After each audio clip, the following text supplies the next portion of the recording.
Sehari pasca ditemukannya sosok mayat pria dalam koper yang terbungkus plastik di kawasan hutan lindung Kampung Teluk Waru, Desa Curug Bitung, Nanggung, Kabupaten Bogor pada Minggu siang lalu yang menggemparkan warga sekitar.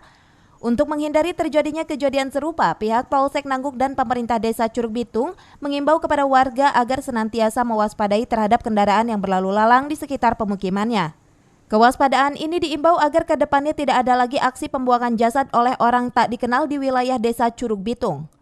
Petugas Ronda dan Linmas yang patroli kita himbau agar dicek identitas dan lain sebagainya. Isi mobil saya perintahkan.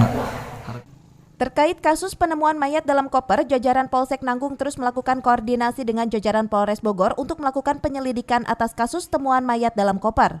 Saya ngasih keterangan secara mendetail ya, karena pertama hasil otopsi juga belum keluar, penyebab kematian dan sebagainya. Mungkin saya bisa menjelaskan korban adalah berjenis kelamin laki-laki, usia menurut keterangan dokter forensik kemarin antara 40 sampai 60 tahun.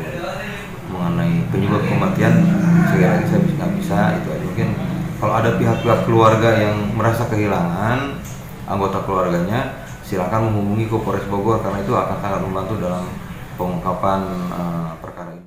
Temuan mayat dalam koper dalam kondisi terlipat dan terlakban di seluruh tubuhnya ini sontak membuat geger warga sekitar.